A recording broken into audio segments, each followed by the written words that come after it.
Episódio 33, especial de Halloween. Uma noite de terror. O dia inteiro, uma semana inteira. Que culminou comigo sem voz e gripado hoje, Bu. Por isso você foi atacado por um vírus zumbi, meu amigo. Olha o clima de Halloween já chegando na nossa vida. Tá? Então estamos fazendo esse episódio online. Quem tá vendo a versão em vídeo no YouTube ou no próprio Spotify, que agora no Spotify também tem versão em vídeo também, Bu, viu isso? Sim, estamos aqui bebendo uma água benta, porque o dia hoje tá pesado, tá carregado. Hoje é programa especial de Halloween, que a gente vinha colhendo essas histórias de terror de roteiristas. E também, cara, aconteceu que ontem tivemos uma outra notícia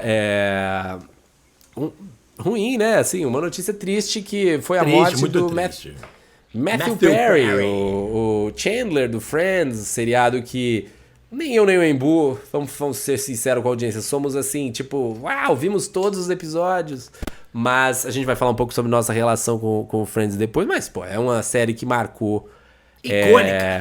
Icônica dos anos 90 até o começo dos 2000, teve uma influência que se sente até hoje em dia nas sitcoms. Ainda tá sempre entre as coisas mais vistas nos streamings e tal. Então, tipo...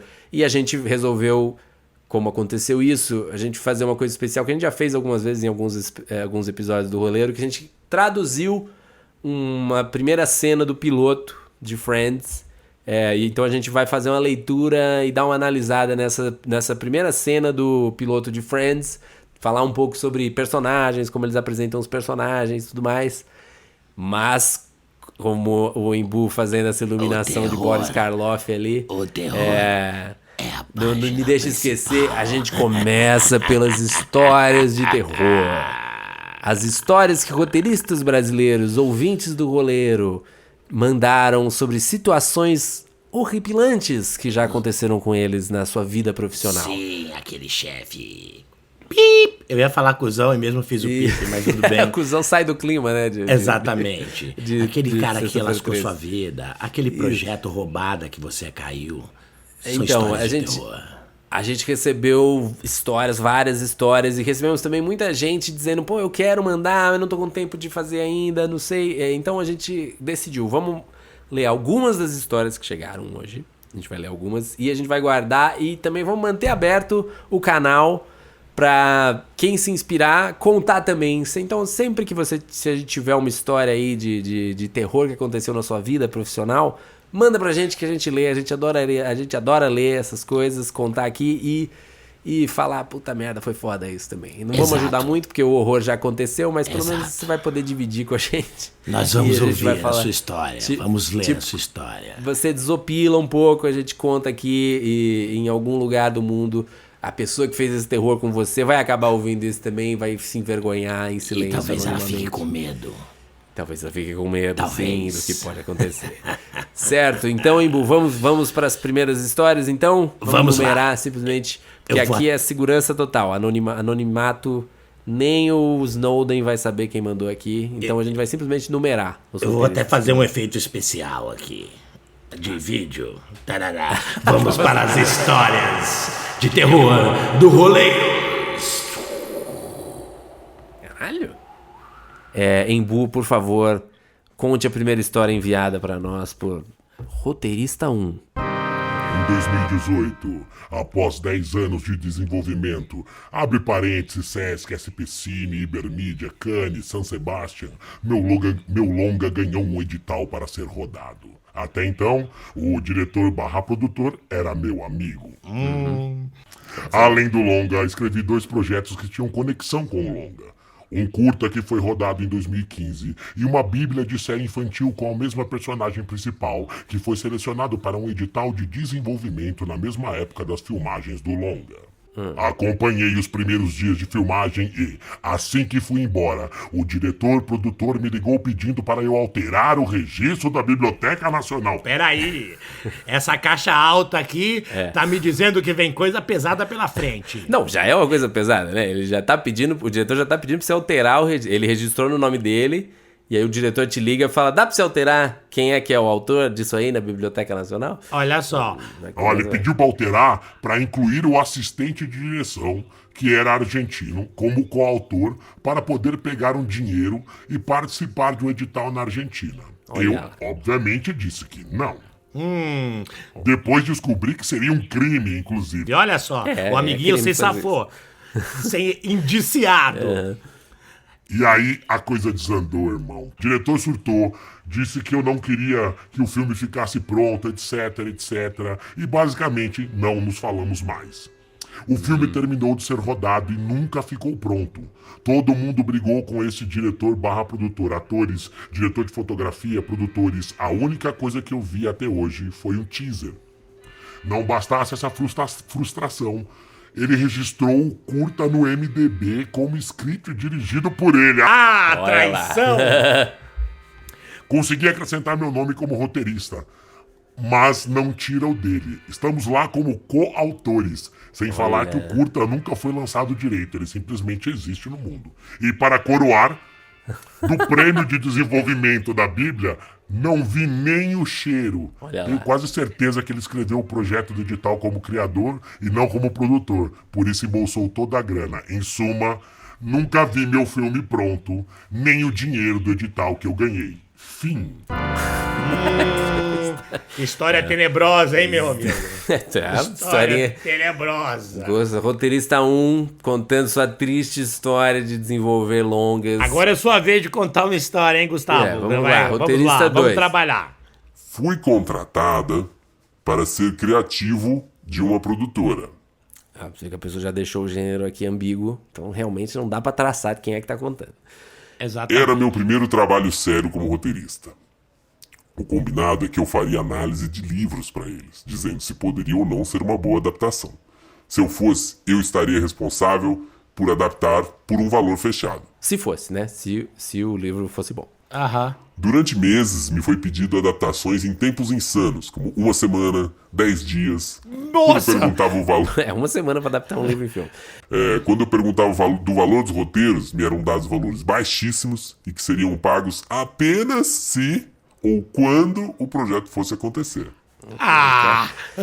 É tipo aquele cartoon do Arnaldo Branco, né? Dos escravos da pirâmide. Tipo, mas pensa na projeção que você vai ter. Pensa na divulgação que você vai ter depois. Ou seja, escrevi 5 roteiros e nunca recebi por nenhum deles. Meu valor mensal não cobria a escrita de roteiros, apenas pesquisa, análises, etc. Em certo momento me foi pedido um ghostwriting para um livro. Novamente o valor foi baixo, e naquele esquema, me pagariam X valor para escrever e quando fosse lançado, mais um percentual de venda. Como eu ganhava por mês, o que eles fizeram? Acrescentaram R$2.000 ao meu salário atual e além do livro, tive que continuar fazendo as outras tarefas que eu fazia. Nossa. Eu tentei acordar se fazer só o livro, para fazer né, só o livro, mas não me foi permitido. No fim das contas, eu recebi apenas R$2.000 para escrever um livro inteiro. Nossa, mano. Uau. Atualmente não trabalho mais lá, mas até hoje eu entro em contato pedindo ajuda para alguns jobs. A última foi a gota d'água. Me pediram para escrever um argumento de 10 páginas em menos de 24 horas por menos de R$1.000. Ah, não. Que joia. Quando eu disse o meu valor, baseado na tabela da Abra, disseram que eu estava fora de mim e que os anos haviam subido à minha cabeça. Enfim, o roteirista humilhado. Ah, malandro. Meu Deus do céu, cara. Isso... Agora pensando nessa história, só fazendo um comentário rápido antes de passar pra próxima, eu fico me perguntando por que a gente já faz isso. A gente faz isso na vida. Porque eu também já passei por coisas assim. Não assim, não era terror, eu estava recebendo. Certo. Mas estava recebendo muito menos do que eu deveria. E um dia eu cheguei ali na minha mesa, que além de fazer uma adaptação do negócio em inglês para português, em um dia, eu tinha que gravar 1 hora de locução, porque o bagulho é tudo com narrador. Ah, e você fazia a locução. Eu também fazia Além locução. de tudo, não bastava escrever. E aí eu cheguei, ficava em casa, pedi pra ficar em casa, sei lá, seria impossível no trabalho fazer isso. Fiz lá a tradução, adaptei as piadas pro português, lá. Aí eu chego pra gravar. vejo aquela pilha, dava umas 20 páginas na minha mesa. Eu falo, porra, mano, Sim. escrevi 20 páginas num dia, caralho, por que eu não faço isso pra mim? Aí eu comentando isso com um amigo meu, eu falei, cara, por que eu não consigo? Eu faço isso pro trabalho, não consigo fazer pra mim. Ele só respondeu, porque você tem cabeça de peão, amigo. Você só trabalha sob pressão pra ganhar um salário. É por isso. Você não consegue fazer pra você mesmo, só pros outros, só pra ser explorado. Esse é um perfil que alguns empreendedores descobrem como explorar, né? Eles sabem, a vítima, é como a vítima do filme de terror. Você era tipo aquela pessoa que vou dar uma volta de noite. Você tem esse espírito de quem tá pra se fuder num filme de terror. Então vamos para... Olha esse bosque cheio com neblina. Acho que eu por que vou não? dar uma voltinha. Por que não dar uma voltinha? Afinal, o que pode dar errado? Que pode dar errado. Temos uma outra história curtinha agora mandada pro Roteirista 3. Pro Roteirista 3. Essa eu gostei dessa. Você vê curta, mas vale a pena. Embu, faça as honras, por favor. A ideia era fazer cenas de sexo mais reais, imperfeitas, fugir daquele lençolzinho no pescoço. E fizemos. Mas aí o trilheiro achou que seria maneiro colocar uma trilha de cena dos Trapalhões. Com foleys exagerados e falsos. Virou outro produto. E eu quase bebi água sanitária pra passar a dor assistindo. Pô, essa é uma história de terror bem que dá pra se relacionar, hein? De você ver um negócio... Mas o cara falou Foley dos Trapalhões. Tipo, imagina. Essa cena de sexo...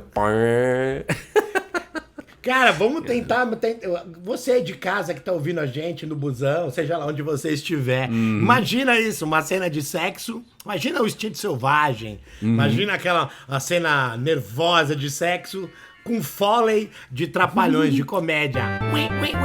Aquela mãozinha aqui, ó, mãozinha passando aqui, ó, no seio. Fó. Terrível.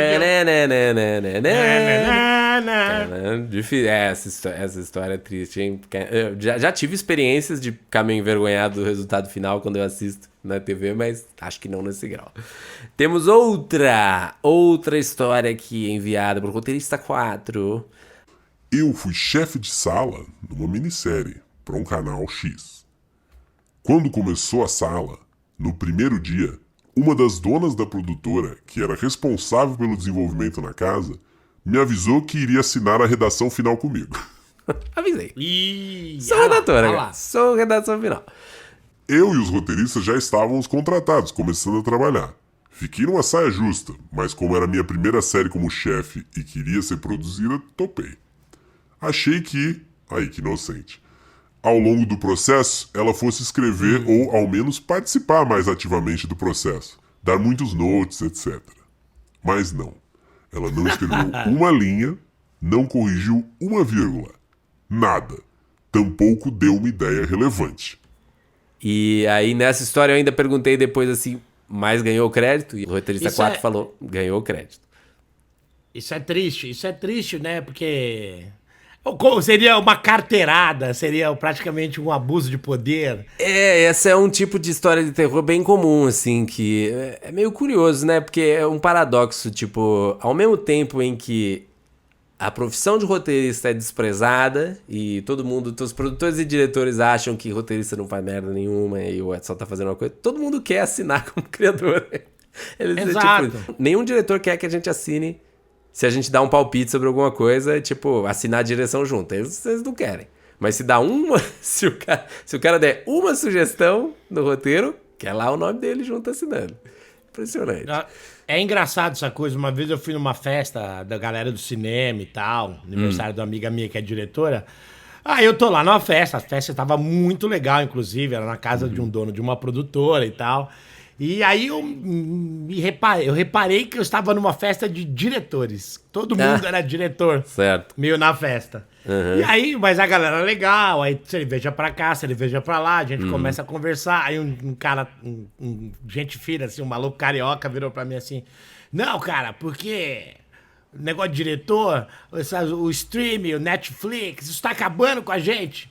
Porque o roteirista antes não era nada. Ninguém. Agora o roteirista tem importância. Tá acabando com a gente. Tá acabando com a gente, porra. Olha só. E aí eu falei, porra, né? Ele falou, porque o diretor é o herói. Eu falei, então, mas o roteirista é o anti-herói, né? A gente é sempre o E ele sabia que você era desprezado. roteirista, não? Sabia. Ele não sabia. Sabia? Ah, tá. Sabia. Ainda falou sabendo.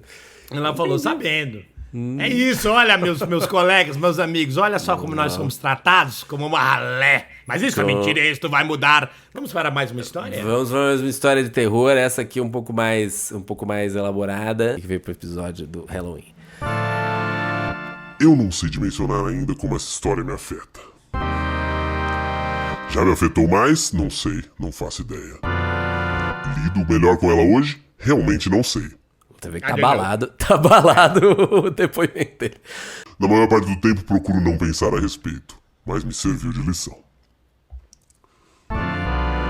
Era 2011 e o jornalista X trabalhava em Los Angeles e tinha acesso a muitas pessoas importantes, entrevistando gente como James Cameron, J.J. Abrams, Mel Gibson, entre outros. Vai fazer sentido porque ele falou esse do James Cameron. Eu era roteirista de vídeos institucionais e lidava mais com histórias em quadrinhos. Perguntei a ele se ele não poderia agir como um agente meu, apresentando propostas de roteiros para os estúdios. Ele topou. Ficou curioso em como a coisa poderia se desenrolar. Ele também, na época, iniciava sua trajetória como escritor literário. Ok. Então, temos um jornalista em Los Angeles e um roteirista aqui no Brasil. Okay. Eu tinha lido em algum site especializado que uma determinada produtora, eu nem lembro o nome dela e prefiro nem lembrar, para não dar ataque de ansiedade, tinha acabado de comprar os direitos da franquia O Exterminador do Futuro, por cerca de 29 milhões de dólares. Oh my God! Se não me falha a memória. Chamei o X, jornalista, e perguntei se não seria legal ele abordar a produtora propondo ideias. Ele viu potencial também e disse que faria sim, mas eu teria que ter uma ideia já para conversar com eles. Logo montei um pitch. Era para ser a continuação de Exterminador do Futuro, A Salvação. Assistiu? Caramba! Eu admito que não assisti. Acho que eles ainda não tinham sido feitos, né? O Exterminador do Futuro, A Salvação já tinha sido feito nessa época. O enredo do Exterminador do Futuro 5 girava em torno da criação da máquina do tempo e sobre Connor conseguir enviar os exterminadores para 1984 e depois 1991. A última cena do Exterminador do Futuro 5... Esse filme que ele tá propondo, que ele fez o pitch... seria Connor testemunhando a Skynet lançando um satélite, levando a sua consciência junto, que agilizaria muito mais a transmissão de dados. Ok? Esse provavelmente foi o pitch que ele fez. Que o Skynet é essa inteligência artificial aí que controla os robôs e que a Skynet iria para um satélite. Connor soltaria um merda e o filme terminaria.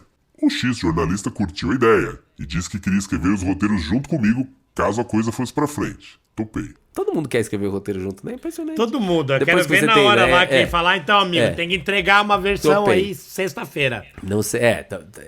Aqui o narrador tá pondo esse cara aqui como esse jornalista X como vamos ver o que vai acontecer. O X marcou uma reunião, apresentou a ideia, a produtora gostou e pediu um primeiro tratamento. Não confundir com o podcast Primeiro Tratamento. Pediu um primeiro tratamento do filme que ele sugeriu.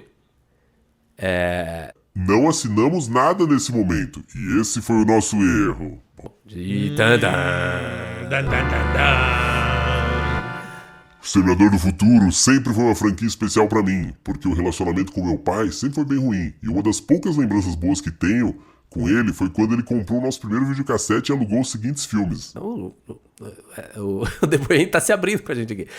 Pro pai, aquele com Robin Williams, pra mim e pro meu irmão, Mad Max 1 e 2 e O Exterminador do Futuro. Então chegar com todo orgulho e dizer pro meu pai, pode ser que eu seja um dos roteiristas do próximo Exterminador do Futuro, foi uma sensação indescritível. Guarde essa informação. Guardando aqui. Ok. Imediatamente começamos a estruturar o Exterminador do Futuro 5 e algumas partes do 6. Com a estrutura do 5 pronta, resolvemos começar a escrever o primeiro tratamento. E conforme escrevíamos, a ideia era ir terminando a estrutura do 6 para ir ligando os pontos, aparando as arestas do capítulo final. Tínhamos acabado de passar do ponto de virada 1, quando o X, jornalista, veio com a notícia. Eles tinham desistido da nossa ideia pois não queriam fazer apenas 2 filmes depois do investimento que fizeram. Investimento, digo, de comprar os direitos da série Exterminador do Futuro. Propusemos então escrever mais filmes, mas houve silêncio. Depois de um tempo, anunciam Exterminador do Futuro Gênesis. Com nome de diretor, roteiristas, etc. Perdemos, foi a sensação que eu e X, jornalista, tivemos. Paciência. E depois de um bom tempo, soltam o primeiro trailer. Nada indicava algo estranho ali. O trailer apenas denotava um possível filme ruim, e isso acontece. Até que um dia, no Twitter... Que hoje se chama X, mas não é o X que a gente tá falando. X, o jornalista, não o Twitter. Me chama no privado. Cara, acabei de sair do cinema e vi Exterminador novo. Tô com uma raiva que você não tem noção. Você não vai acreditar. Vixe. Faz a voz do narrador, Imbu. O que houve? É tão ruim assim? Acabou com a voz, cara. É pior. Que triste. Ah, é você, né? Você. Desculpa, não, eu confundi. Era pra ser você. Mas eu vou fazer o cara. Que triste, mas cara, paciência. Não fizemos mais bola pra frente. Agora lê o jornalista. Não é apenas pelo filme ser ruim. Se ao menos o filme fosse bom, vai lá. Mas é que roubaram a nossa ideia. Oi? O ato 1 todo é basicamente a nossa ideia do ato 1 do nosso Exterminador 5. Tu tá zoando comigo. Não tô. Antes fosse. Tá tudo lá. Só fizeram de um jeito diferente, com outro roteiro, mas os acontecimentos são basicamente os mesmos. E mudaram o ponto de virada 1. Você tá fazendo a voz do Pinóquio, do Shrek? Cara, também não tô com a voz boa. Acho que você fez essa voz achando que ia ser uma fala curta, né? Agora você tá sofrendo. Agora eu tô sofrendo. No deles, já rola viagem no tempo. Dali em diante não tem nada a ver com o que planejamos. É outra história. Observação, no nosso só ia acontecer na segunda metade do ato 2. A viagem no tempo, eu entendi. Cara... A diferença maior é que o nosso roteiro com os mesmos acontecimentos estava muito melhor. A gente precisa fazer alguma coisa. Dá pra fazer alguma coisa? Preciso falar com um advogado. Fala, por favor. O resultado foi: como não tínhamos nada assinado, nada podia ser feito. E amargamos com essa situação. Relutei muito em assistir ao filme, mas resolvi fazê-lo. E quanto mais o filme avançava no ato 1, com mais raiva eu ficava. E depois do ponto de virada 1 deles, foi só queda. Saí do cinema ensandecido. Duplamente ensandecido, tanto pelo motivo óbvio, quanto pelo filme ser o cocô do cavalo do bandido. Nunca mais assisti esse filme. E é isso. Estou tentando imaginar suas reações. Até o final. Estou tentando imaginar suas reações nesse exato momento. Cara, eu tô ainda absorvendo essa história. Aliás, fazendo um comentário aqui, eu acho que a história dessa saga daria um roteiro. Talvez, é. O extermínio do exterminador. Essa história a gente já ouviu muito, né, também. Sempre tem essa coisa do tipo de ideias roubadas, né? E tem todo esse cuidado, esse medo aí das coisas. Eu acho que nesse caso, quando você vai, de fato, apresentar uma ideia para uma produtora e tal, realmente acho que todo mundo recomenda. Hoje, ele mesmo falou, na época eles não tinham nenhuma experiência nisso, não era nem da área e tal. Mas hoje em dia também existem mais registros, né? Você guarda materiais, mas eu diria que, assim, primeiro, se eles mandaram essas ideias, existe algum registro, não sei se físico, ou pelo menos um e-mail que você mandou num arquivo para essas pessoas. A princípio, se você mandou um outline que tenha um desenvolvimento realmente detalhado, que você possa argumentar, olha, mandei isso aqui, eu tenho esse e-mail que eu enviei na data tal, e depois esse filme foi desenvolvido na data tal, com bits que você realmente... Talvez você tivesse algum caso para ver. Não sei qual foi que os seus advogados, que o jornalista X foi procurar em Los Angeles, mas se existia material que foi enviado, existe um caso. Agora, é curioso que pelo que a história contou, talvez tenha sido uma exploração da inexperiência deles, mas assim, nos Estados Unidos não tem essa de pedir um primeiro tratamento sem pagar. Ali nos Estados Unidos, mano. Tipo, você... Óbvio, se você vai fazer uma coisa dentro das regras da WGA, né? Mas existe a possibilidade que talvez vocês estivessem conversando com alguém lá que não era, de fato, um executivo realmente que, sabe... Porque não adianta nada eles terem um roteiro se vocês não são da WGA, eles nem iam poder divulgar isso aí lá e tal. Talvez eles viram essa oportunidade de, pegamos uns doidos aí do Brasil e tal, vamos ver as ideias deles. Pode ser que isso tenha acontecido. Mas eu diria, se existem uma troca de e-mails, se existe algum resquício aí, agora já passou um certo tempo, né? Mas, enfim, histórias de terror, Embu. Histórias de terror do Halloween. Exato, histórias de terror do Halloween. Não, fica. Essa última deixou a gente até meio. Cara, não tava esperando isso, não tava esperando nem essa abertura, esse abriu o coração emocional, abriu o coração. Achei legal, muito obrigado por ter enviado isso aí. Mas uma história grande, uma história tensa. Como dá pra ver pelo tamanho, né, da história, que foi tenso. Tem mais gente também que entrou em contato dizendo que queria mandar as histórias, mas não conseguiu escrever a tempo e tal. E a gente, como eu falei também, fizemos uma pequena primeira seleção aqui, mas estamos pensando em abrir esse quadro para deixar ele aberto. Se você tem uma outra história de terror, eu achei tão divertido. Se você tem outras histórias de terror, ouvindo essas aqui, se inspira, quer contar a sua também, pode entrar lá no nosso site, que eu vou deixar aberto ainda a seção Histórias de Terror. E você pode enviar outras pra gente ler aqui também. Por que não, Embu? Vamos continuar. Exato, ali, uma historinha aqui, uma historinha ali. É sempre bom. Sempre bom revelar para o mundo a porque o horror não para. O horror não termina quando outubro termina, né? O terror continua acontecendo. Mas, então, muito obrigado a todo mundo que enviou aí. Essas foram algumas das histórias para inaugurar esse quadro no especial.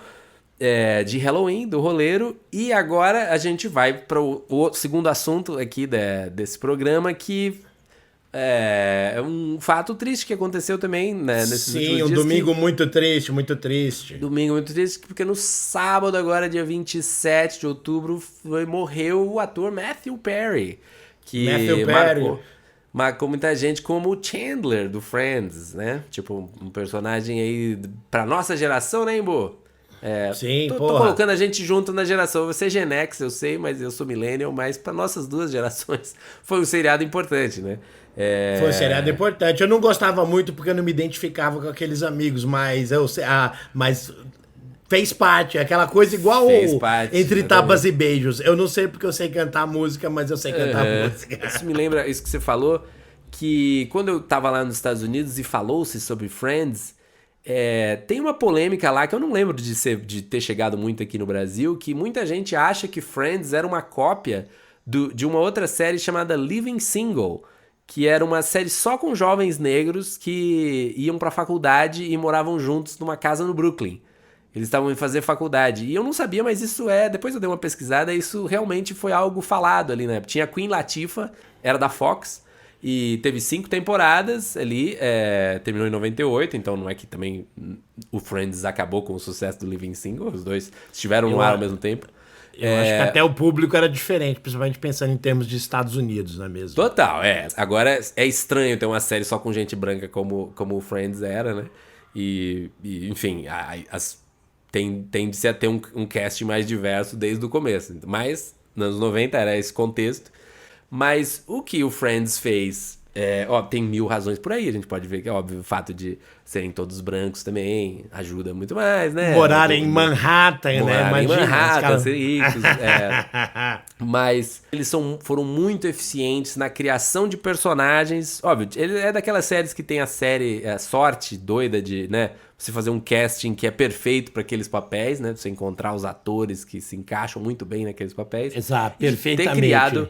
Ter criado personagens muito claros e muito... E a gente vai ler agora, que é uma coisa curiosa, a gente traduziu as primeiras páginas do piloto de Friends, que a gente vai ler agora para vocês. E logo na primeira página, vocês vão ver, o arquivo tá para download aqui nas anotações desse episódio, ou no nosso site lá, roleiro.com.br. mas você vê que já tem um descritivo dos 6 personagens principais. E você vai ver como em poucas linhas, então é um bom estudo de caso para você ver como em poucas linhas descrever um personagem e você já sacar qual que é o grande conflito ou qual é o grande... Da onde vai vir o humor de cada um desses personagens, né? Eu também vou colocar o arquivo original em inglês, quem quiser ver, tá lá para download, mas vocês podem ver que na capa, o nome do episódio, o nome da série ainda era Friends Like Us. Friends Like Us, olha só. Não era Friends ainda, era então... A série chamava, na época desse arquivo aí, desse piloto, que eu encontrei na internet, chamava Friends Like Us. É o piloto, escrito pelo David Crane e a Martha Kaufman. Martha Kaufman que depois fez o Grace and Frank, né, tal. Fez muito bom, Grace and Frank. Ganharam muito dinheiro.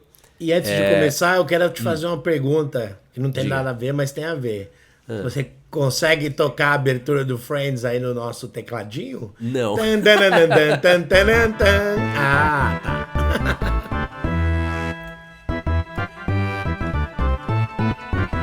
Eu não consigo ouvir, então tudo bem. Tá ótimo, Gustavo, essa interpretação melhor maravilhosa. parar. Mas vamos lá. Então, antes de começar o texto, ele tem uma primeira página que descreve os personagens. Então vamos descrever aqui, ler a tradução de como é que de como era cada um. Então ele começa a Mônica, e relendo esse roteiro, é curioso como, tipo, depois eu vi a Mônica, a atriz que faz a Mônica, Courtney Cox, era a única que era famosa na época. Então, na verdade, ela era um pouco mais protagonista que os outros. Você vai ver até nessa cena, tipo, ela é a primeira que aparece e todos os outros personagens são descritos em relação a ela. Então, por exemplo, Mônica, esperta, cínica, defensiva, muito atraente, teve que trabalhar por tudo que tem. Assistente de chefe num restaurante chique da cidade. E uma área de desastre romântica. Quer dizer que... Então, aqui você já... 3 adjetivos, ela coloca. 3 adjetivos, uma qualificação ali de muito atraente também, para colocar. Mas aí o teve que trabalhar por tudo que tem já dá um pouco mais de... Você já deu uma coisa de como é que é a atitude dela, personalidade, né? Isso traz todo um imaginário. E aí a ocupação dela, assistente de chefe no restaurante. Então essa é a personagem que tem azar no amor. Então, área de desastre romântica. Então ela aqui você já imagina... Ela é cínica, defensiva. Aqui nem tem tanto a descrição. Depois a Mônica ficou conhecida como aquela pessoa mais anal, né? Que tudo tinha que estar limpinho, tudo tinha que ser do jeito certo. Porque os personagens também evoluem, né? Mas no piloto não tem tanto isso ainda, você vai ver. Mas a ideia aqui era mais que, tipo, provavelmente, quando eles escreveram esse piloto, a Mônica era um pouco mais protagonista, no sentido que a gente ia acompanhar as aventuras amorosas dela. Mas depois que você chama o elenco e todo mundo... Você faz a leitura na mesa e todo mundo tá indo tão bem, o Friends virou mesmo um ensemble, né? Eles tinham até um acordo que ninguém podia ter mais piada que o outro, assim, sabe? Você até fazia uma contagem de linhas ali... ninguém podia ser... Coisa que o Final Draft faz automaticamente. Mas ali, pra cada personagem, ninguém podia ser indicado pro Emmy sem os outros serem indicados juntos, assim, eles tinham todo um cuidado pra realmente ser um grupo, assim, ser um multiprotagonista. Legal. Mas a princípio você vê que é Mônica. A Mônica é a primeira que aparece. Aí a segunda é Rachel. Mimada, adorável, corajosa e apavorada. Melhor amiga da Mônica no colegial. Então, em relação a Mônica. Não trabalhou por nada do que tem. Aí você já vê que aqui tá fazendo uma oposição clara à Mônica, né? Exatamente. Teve que trabalhar por tudo que tem e a Rachel não trabalhou por nada que tem. Então aí você já imagina, essas duas personagens já vão ter uma tensão nesse sentido. Uma é filhinha de papai e a outra trabalhou por tudo que tem. Por conta própria, ela tá por conta própria pela primeira vez, a Rachel, né? É que todo mundo lembra o que acontece nesse episódio. E preparada pra fazer coisa nenhuma. Ela não tem Ou seja, uma patricinha. Uma patricinha, Então aqui você já tá botando um contraste e em comédia, em drama também, mas em comédia você quer ter contrastes, porque aí daí que vão vir as piadas, né? Tipo, em pontos de vista diferentes, pessoas discordando, brigando, tendo visões diferentes. Então aqui você já tá botando... Aí você tem a terceira personagem feminina, que é a Phoebe. Que é doce, maluca, uma órfã do New Age, né? Órfã, não é bem órfã, ela é abandonada pelos pais, né? Antiga Exatamente. roommate da Mônica. De novo, a relação dela é... Quais são a relação dela com a Mônica? Todos Vende- em volta da Mônica. Vende presilhas na rua e toca violão no metrô. Uma alma boa. Então, a descrição da Phoebe é um pouco menor e eu já li em entrevistas que, tipo, realmente a personagem da Phoebe era a que estava menos desenvolvida no começo. Assim, E é a que eu mais gosto. Pois é, e ela cresceu muito por conta da atriz, claro, que é muito boa, né? Mas a própria atriz já falou que, tipo, no começo ela era... Tipo, ninguém sabia muito o que fazer com ela. Ela era meio doidona, que... Você vê que nessas primeiras páginas ela só entra pra falar uma loucura e para, assim, sabe? Depois acho que a personagem foi crescendo, vai muito do carisma da atriz também, né?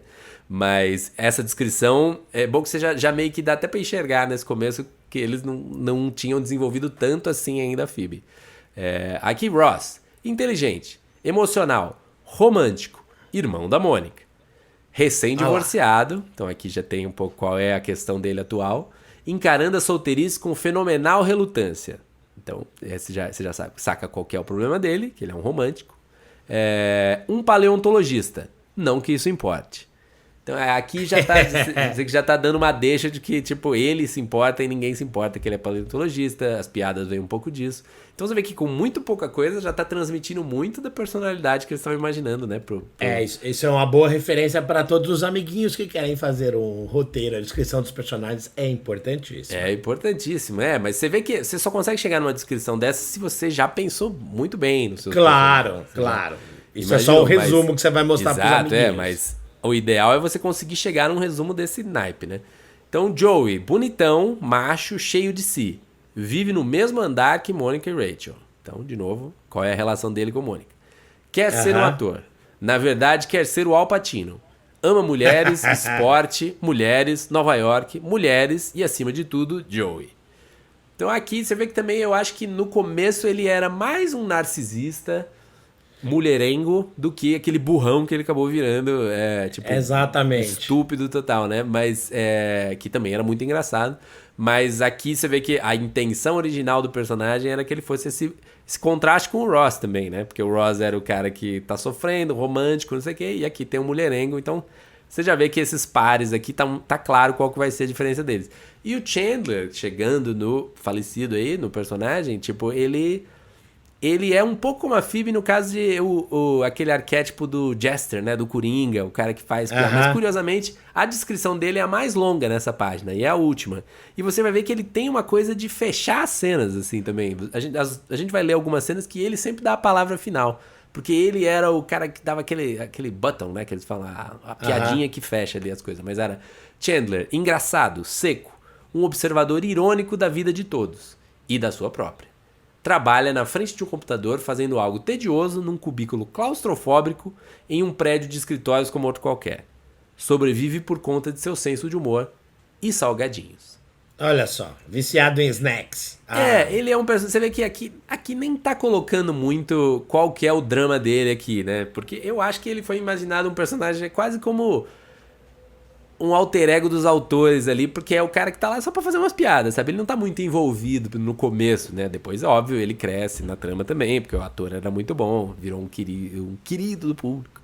Mas era o meu personagem favorito, assim, na verdade. Eu acho que eu sempre gostava mais, talvez porque minha personalidade tipo, eu preferia ficar aquela pessoa que fica jogando piada, mesmo quando a situação tá ruim. Eu gostava desse arquétipo, desse personagem. Imagino que seja um pouco... Quando aparece um personagem que não tá contribuindo muito pra história, mas ganha várias falas, eu sempre imagino que é o próprio roteirista que tá se imaginando ali, naquele personagem. Ele quer se colocar na história. Mas todos estão nos seus 20 anos e todos tentando se encontrar. Então essa é a página de apresentação do Friends. Você pode ver lá a versão em inglês e a versão em português, tal, que tá lá pra download. Então vamos ler aqui o roteiro, Embu. As primeiras páginas, como é que começa o piloto, e vamos parar e prestar atenção em como cada personagem vai sendo introduzido, cada piada, e a gente também pode falar um pouco sobre o ritmo das piadas, porque o Friends estabeleceu uma coisa que perdura por muitos anos, que você vai ver que não tem duas falas que seguidas que uma delas não tenha piada. Ah, olha aí. Saiu balões, olha só. Você fez balões, né? Você contratou. Agora estamos sendo patrocinados também pela indústria de gazelle. Ó, fogos de artifício, fireworking. Pra mim não funciona, cara. Não, acho que eu não sei o que aconteceu. Acho que é coisa do iOS novo. Mas vamos lá. Então, ato 1, fade in, interna, café, tarde. Uma tarde chuvosa. Mônica, Joel, Chandler e Phoebe estão conversando. Ouvimos trechos de conversa, quebrados por uma série de transições entre imagens. Mônica, tô falando, desisti dessa coisa de sair com outras pessoas. Sei. Joel, sei. Não, Mônica, tô falando sério dessa vez. Se eu tiver que rir de outra história estúpida ou comer outra salada César, eu vou me matar. Aqui, pausa, aqui, tu vê que setup, só uma dúvida, e ela já fez uma primeira piada aqui. Não é a melhor piada do mundo, talvez tenha perdido um pouco na minha tradução, mas é uma piada que revela um pouco da personalidade da Mônica, né? Que ela, tipo, ela não tem mais paciência, você vê que não tá dando certo a vida amorosa dela, mas ela, conforme a gente viu na descrição, ela não tem paciência com essas bobeiras de... Ela não é uma pessoa romântica, né? Já dá pra ver. E se eu tiver que ouvir outra história estúpida como eu vou me matar. Aí entra Phoebe. Ah, nossa grande Phoebe. Eu não odeio sair com as pessoas. Mônica. É porque você não sai com outras pessoas. Você simplesmente se muda pra casa dos caras. Phoebe, dando de ombros. É verdade. Então aqui, pausa de novo. A Phoebe entrou, você vê, uma linha, 2 falas de uma linha de ser a doidona. Mas... Olha lá, quem dá a piada é a Mônica aqui. A Mônica ainda tá meio como protagonista, né? Você vê, a Phoebe ficou meio como coadjuvante aqui nessa piada, mas a Mônica deu a piada pra ela. Mas, de novo, é uma piada, você vê, é a primeira cena, a primeira vez que a gente tá vendo esses personagens. E já sei quem é Mônica e já sei quem é Phoebe aqui. É uma Phoebe mais doidona, encara a vida de outra forma. E ela também nem liga pra coisas... Uma pessoa normal ficaria, digamos, ofendida, talvez, com o que a Mônica disse, né? Mas a Phoebe não. A Phoebe já falou, é verdade. Então, nisso, já revelou um pouco a personalidade dela. Ela não liga para as normas sociais, as convenções sociais, né? Aí vem Joey de novo. Você sabe qual é meu tipo favorito de date? Mônica, o tipo que você não deixa seu chiclete no ouvido dela? Aí Joey fala pra Chandler. Para Chandler. Não acredito que você contou pra ela. Chandler, primeira fala do Chandler, não consegui evitar. Aqui, primeira entrada, é a primeira fala do Chandler aqui, então essa troca aqui também já revela razoavelmente sobre os personagens, né? A primeira fala do Joey, e ele... A primeira fala dele foi duvidando da Mônica, mas não revelava nada. Mas aí, tipo, de novo, a Mônica dando a piada... Revela que, tipo, ele é um cara que, enfim, eu não entendi muito bem, mas deixa chiclete na orelha das moças que ele sai. E aí meio babão, né? Meio tonto. Sim, é verdade. E aí já mostra que o Joey e o Chandler têm uma relação de intimidade, porque o Joey nessa troca já tá falando, pô, te contei aquilo ali, era segredo, e o Chandler já revela que, tipo, pra ele perde o amigo, mas não perde a piada. Então, Você vê que essa troca em poucas linhas aqui, pela situação, você já tá revelando como é que é a personalidade desses personagens. Então, não são piadas aleatórias, são piadas que já estão trabalhando na personalidade desses personagens, né? Aí vem a Phoebe de novo. Então, espera um minuto. Se você não está mais saindo com as pessoas, o que vai acontecer hoje? Mônica, hoje não é um date, não é. São só 2 pessoas saindo pra jantar e não fazendo sexo. Aí o Chandler. Soa como um date pra mim. Então, você vê, o Chandler encerrou essa cena aqui com esse botão do Chandler ali, do cara que fez a última piada. Aí a gente dissolve, né? Porque a ideia é começar... Anos 90, né? Eles usam dissolve ainda. Muito bom. Dissolve ainda. Não é um corta-para. Eles fizeram Não é corta-para, porque na época eles ainda usavam aquele crossfade, né? Mas aí eu interno no mesmo lugar mais tarde. Há mais pratos meio vazios na mesa. Joel está discutindo com Mônica. Joel. Eu não acredito que estou ouvindo aqui. Mônica, o quê? Eu disse que você tem uma bunda legal. Só não é uma bunda ótima. Phoebe. Sabe quem tinha uma bunda ótima? O Speed Racer. Todo mundo reage ele olhando tinha. pra ela. Bom, ele tinha. Então aqui uma boa piada de Phoebe já, que essas piadas de Phoebe... Muito boas as piadas sem a noção personagem dela, que adoro. vem do nada, né? As referências dela malucas. Então o Joey fala pra Mônica. Sabe o que mais? Eu não vou nem escutar você. Você não reconheceria uma bunda ótima se ela viesse por baixo e te mordesse. Aí o Chandler amarra a cena de novo. Tá aí uma imagem. Dissolve para interna, mesmo lugar, o café, um pouco mais tarde. Mais pratos e canecas enchem a mesa. Chandler está no meio do relato de um sonho. Chandler. Então, eu tô de volta ao colegial, no meio do lobby do segundo ano. E eu percebo que eu tô totalmente pelado. Aí os outros falam, né? Ah, eu já tive esse sonho! Ah, sim, claro! Os outros falam, aí o Chandler continua contando. Aí eu olho pra baixo e percebo que tem um telefone lá. No lugar do... O Joel falou. O Joey falou, né? O Chandler, aham. Aí os outros respondem todos juntos, né? Eu nunca tive esse sonho! Uau! Você tá sozinho nessa, cara! Chandler, de repente o telefone começa a tocar. Eu não sei o que fazer. Todo mundo começa a olhar pra mim. Aí a Mônica responde, eles não estavam olhando pra você antes? Aí o Chandler, finalmente eu decido que é melhor atender. E é a minha mãe. O que é bem estranho, já que ela nunca me liga. Aí o Joey comenta. Ah, sim. Essa é a parte estranha. No meio disso tudo, Ross, irmão mais velho de Mônica, entra. Ele está totalmente tristonho. Ele se aproxima dos outros e senta. Ross, uma voz do abismo. Oi. Joey, esse cara diz oi, eu já quero me matar. A Mônica Aqui, responde. Fala. Uma pausa pra, enfim, a entrada do Ross. Primeira vez que o Ross tá aparecendo também. Ele já entrou triste. Já é aquela entrada, é bem de sitcom do cara que entra esquisito e, enfim, obviamente pedindo pra contar uma história, né? Exatamente. Acabou de separar da mulher, coitado. Como vimos na descrição aí do personagem. Aí a Mônica fala, tá tudo bem? E o Ross? Aí o Ross responde. Sinto como se alguém tivesse botado a mão na minha garganta, pegado o meu intestino delgado, puxado pela minha boca e amarrado em volta do meu pescoço. Chandler oferecendo cookie? Mônica explicando pros outros. A Carol tirou as coisas do apartamento hoje.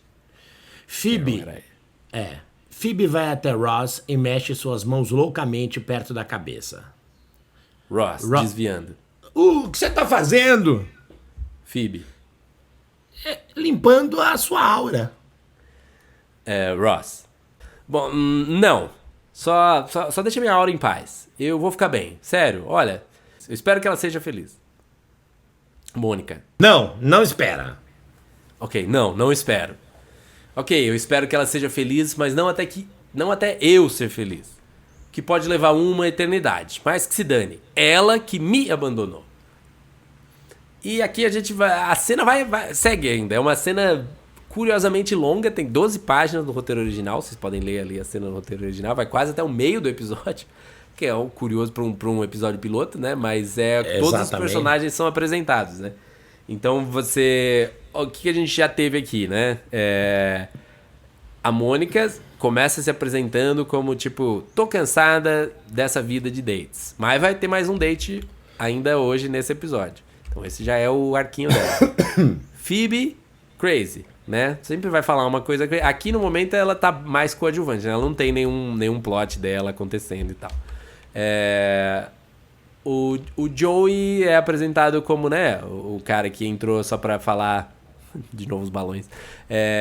Que entrou só pra falar ali que ele curte... ele curte sair e tal. Ele é um cara mais...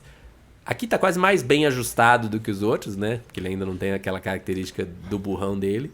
E o Chandler, o piadista, né? O cara que entra pra fazer a piadinha ali e tal. Que era um papel que, Matthew Perry fazia muito bem, né? Ele tinha o physique do rolê, ele tinha um time muito bom pra fazer essas piadas, ele fazia coisas e... Enfim, infelizmente, pra quem assistiu o especial do Friends ali, que tá na HBO, já dá pra ver que eles não estavam tão friends, né? Depois disso. O Chandler, não é que coitado, mas ele que é tudo aquela farofa, tá? James Corden, né? Tudo feliz lá e tal. E ele era um cara que, porra, a tristeza, mesmo nesse especial do Friends, conseguiu transparecer um pouco ali que as coisas não estavam bem ainda, né? É difícil a vida. Eu acho que...